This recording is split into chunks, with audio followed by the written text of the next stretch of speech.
ఈరోజు 2026లో క్రీస్తు మరలా బాహాటంగా సిలువ మీద వేలాడుతున్నాడు అంటే బయట సమాజం దృష్టిలో మీమ్స్ రూపంలో, ట్రోల్స్ రూపంలో అపహాస్యం పాలవుతున్నాడంటే ఆయన ప్రకటిస్తున్న వాళ్ళని బట్టి, ఆయన ప్రకటిస్తున్నామని చెప్పుకుంటున్న వాళ్ళని బట్టి. ఆ రోజు క్రీస్తు తీర్పు తీర్చబడింది, స్వజాతీయుల మధ్య తీర్పు తీర్చబడ్డాడు, రోమిలుగా తీర్పు తీర్చింది. బయట వాళ్ళకి క్రీస్తు అంటే అసహ్యమై కాదు యేసుమని తిడుతున్నది, ఆయన నమ్ముకున్న వాళ్ళ మీద అసహ్యాన్ని క్రీస్తు మీద ప్రదర్శిస్తున్నారు. నీ వంతుగా కనీసం ఆ నిందపడకుండా తప్పించు. ఈ వచ్చే రోజుల్లో ఆయన గుడ్డి ప్రధాన యాజకుల్ని వెంబడించొద్దు, నువ్వు కూడా గుడ్డోడు అయిపోతావు, ఒంట్లో పడతావు ఇద్దరు వెళ్ళి. యేసు మాట్లాడుతాం, ప్రతి మాట లేఖనంలో ఉంది, సరిచూసుకో. స్వతంత్రంగా ఆలోచించు. స్వతంత్రంగా ఆలోచించే వాళ్ళు లేరు కాబట్టి వాళ్ళంతా సిలువెక్కించారు వీళ్ళ ప్రేరేపణకు లోబడి. నువ్వు స్వతంత్రంగా ఆలోచించడం ప్రారంభిస్తే క్రీస్తు సిలువెక్కాల్సిన అవసరంలా ఈ 21వ శతాబ్దంలో.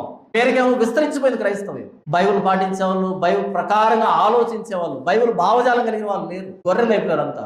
ఆ రోజు సిలువెక్కేటప్పుడు ఎలాంటి పరిస్థితులు ఉన్నాయో క్రీస్తు చుట్టూ, ఈ రోజు కూడా క్రీస్తు చుట్టూ, క్రైస్తవం చుట్టూ అవే పరిస్థితులు ఉన్నాయి. ఈ రోజు కూడా చెప్తున్నా కదా, సత్యం వెక్కిరింతల పాలవుతున్నప్పుడు అబద్ధ సాక్ష్యాల నడుమ, సత్యం అబద్ధ సాక్ష్యాల నడుమ వెక్కిరింతల పాలవుతున్నప్పుడు పేతురు చలిగాల్చుకోవడం తప్పు, అపోస్తులు పారిపోవడం తప్పు.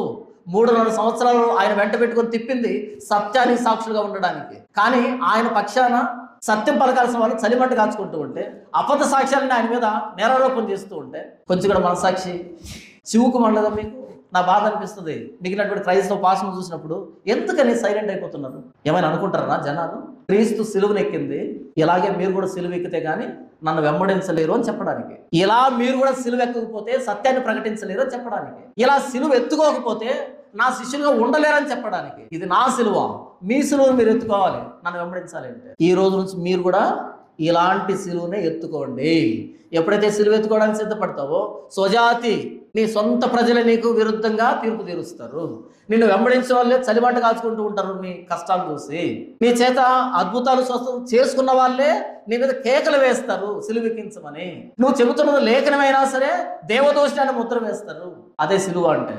ఎత్తుకో. నేను ఎత్తుకున్నాను, 2011లో ఎత్తుకున్నాను నేను. కాబట్టి ఏం చెప్తున్నానంటే, సిలువ అన్నది కంఫర్టబుల్గా ఉండదు, చాలా కష్టం ఉంటుంది, అసౌకర్యంగా ఉంటుంది. అయితే సిలువ ఎత్తుకుంటేనే పునరుద్ధానం ఉంది, సిలువ లేకపోతే పునరుద్ధానం లేదు. పునరుద్ధానం సిలువదారిలోనే వస్తుంది చివరిలో, సిలువ లేకుండా పునరుద్ధానం లేదు. నా మట్టుకైతే బ్రతుకుట క్రీస్తే, చావైతే లాభం. ఇలా బ్రతుకుదాం. నేనేం చెప్పాను అంటే, యేసు ప్రభుని సిలువెక్కించింది సొంత యోధామతం పెద్దలు. సత్యాన్ని సమాజ్ చేయడానికి ప్రయత్నం చేసింది ధర్మశాస్త్రోపదేశకులు, పరిసయ్యులు. ఆ రోజు నుంచి ఈ రోజు వరకు పరిస్థితులు మారచ్చు కానీ విధానం అదే.